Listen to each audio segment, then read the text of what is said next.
بسم اللہ الرحمن الرحیم۔ السلام علیکم ورحمۃ اللہ وبرکاتہ۔ جی ناظرین، آج کے ولاگ میں آپ کے سامنے ایک ایسا واقعہ لے کر حاضر ہوا ہوں جو کہ لاہور کے علاقے سبزہ زار میں پیش آیا کہ ایک شوہر جو ہے وہ افطاری کے بعد اپنی بیوی کو اس کی سالی اس کے پاس کھڑی ہوتی ہے، چھریوں کے وار کر کے مبینہ طور پر مار دیتا ہے۔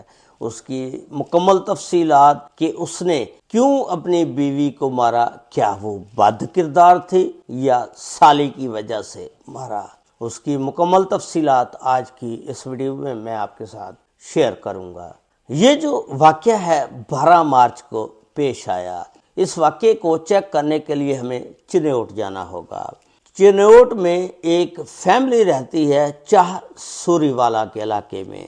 اس فیملی کے سربراہ کا نام ہے قاسم کی بیوی کا نام ہے بشرا۔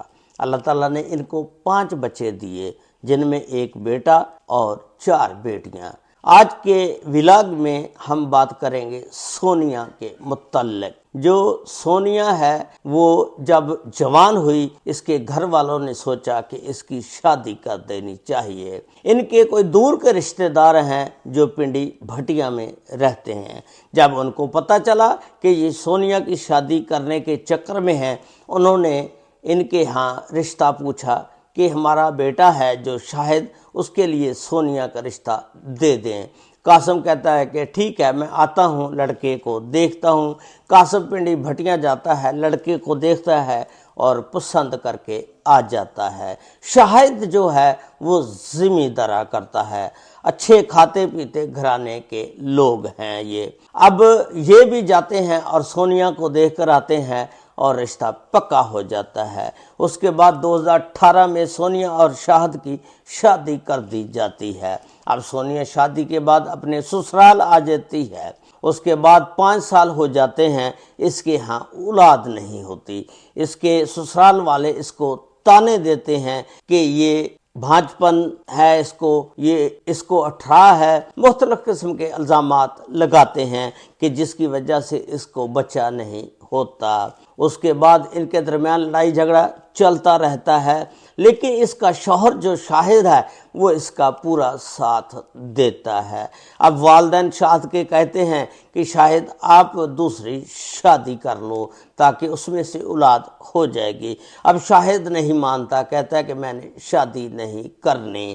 اب شاہد اور بیوی دونوں فیصلہ کرتے ہیں کہ اس لڑائی جھگڑے سے بچنے کے لیے ہم کہیں اور شفٹ ہو جاتے ہیں۔ اب شاہد جو ہے اپنی زمین جائیداد بیچ کر لاہور سبزہ زار کے علاقے کوکے زئی میں آباد ہو جاتا ہے۔ وہاں جا کر یہ کاروبار اپنا کرتا ہے اور 3 سال ہو جاتے ہیں، کاروبار سیٹل ہو جاتا ہے۔ اور اس کے بعد جو سسرال والے ہیں سونیا کے ساتھ تو ان کا رشتہ ختم ہو جاتا ہے، وہ فون پر بھی بات نہیں کرتی، لیکن شاہد کے والدین اس کے ساتھ تو ٹچ رہتے ہیں۔ وہ گاہے بگاہے شاہد کو فون کر کے کہتے ہیں کہ شاید اب تو دوسری شادی کر لے، 8 سال ہو گئے ہیں شادی کو، ابھی تک کوئی بچہ نہیں ہوا۔ آخر کار وہ آہستہ آہستہ شاہد کو قائل کر لیتے ہیں۔ شاہد جو ہے اب اپنی بیوی سے بات کرتا ہے کہ سونیا اب مجھے دوسری شادی کر لینی چاہیے، کیونکہ بچہ تو 8-9 سال ہو گئے ہیں نہیں ہوا، تو اس لیے آپ مجھے اجازت دیں میں شادی کر لوں۔ اس کے بعد سونیا کہتی ہے دیکھو شاہد، میں سب کچھ برداشت کر لوں گی، لیکن اس گھر میں سوتن کو برداشت نہیں کروں گی، میں تمہیں دوسری شادی کرنے کی اجازت نہیں دوں گی۔ اس لیے ان کے درمیان یہ لڑائی جھگڑا رہتا تھا۔ اس کے بعد یہ بہت زیادہ ٹینشن لینے لگی سونیا، اس کو بلڈ پریشر، شوگر وغیرہ کے مرض لاحق ہو گئے۔ اس کے بعد یہ بیمار رہنے لگتی ہے۔ ایک دن اپنی والدہ کو فون کر کے چنیوٹ میں جو رہتی ہے بشرا کہتی ہے کہ اماں جی میری صحت بہت زیادہ خراب ہونے لگی ہے اور میں بیمار ہوں۔ اب بشرا کہتی ہے کہ میں تیری چھوٹی بہن جو اقصیٰ ہے اس کو آپ کے پاس 1 مہینے کے لیے بھیج دیتی ہوں تاکہ وہ آ کر آپ کے روزے بھی رکھوا سکے اور آپ کی تیمارداری کر سکے۔ اب اقصیٰ جو ہے تیار ہو کر اپنی بہن کے گھر آ جاتی ہے اور آ کر 1 مہینہ یہاں پر ٹھہرتی ہے اور اپنے بہنوئی کا بھی خیال رکھتی ہے اور اپنی بہن کا بھی خیال رکھتی ہے۔ اب 1 ماہ ہو گیا تھا اس کو یہاں پر آئے ہوئے، اور اس دوران اس کے تعلقات اپنے بہنوئی شاہد کے ساتھ بن جاتے ہیں۔ اب 12 مارچ کو یہ تینوں اپنے اپنے روم میں جا کر سونے کے لیے چلے جاتے ہیں۔ رات 11 بجے کا ٹائم ہوتا ہے، سونیا کو جاگ آ جاتی ہے۔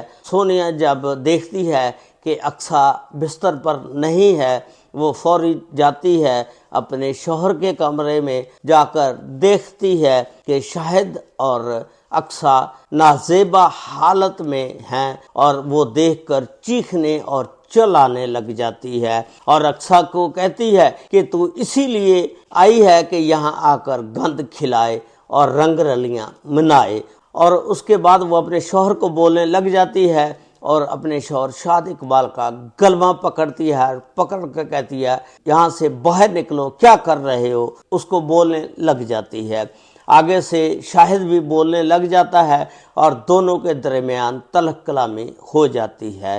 شاہد غصے میں جاتا ہے کچن میں، جا کر وہاں سے چھری اٹھاتا ہے اور مبینہ طور پر اپنی بیوی کو چھریوں کی وار کر کے مار دیتا ہے اور مار کر وہاں سے فرار ہو جاتا ہے۔ اس کے بعد اقصیٰ جو ہے وہ پریشان اور حیران پاس کھڑی ہوتی ہے، وہ اپنی والدہ کو فون چنیوٹ بشرا کو کرتی ہے اور ساری حقیقت بتاتی ہے۔ اس کی والدہ بشرا کہتی ہے کہ ہم ابھی آ رہے ہیں، آپ 15 پر کال کریں اور پولیس کو بلوائیں۔ اس کے بعد اقصیٰ نے 15 پر کال کی اور پولیس تھانہ سبزہ زار کی موقع پر پہنچ جاتی ہے۔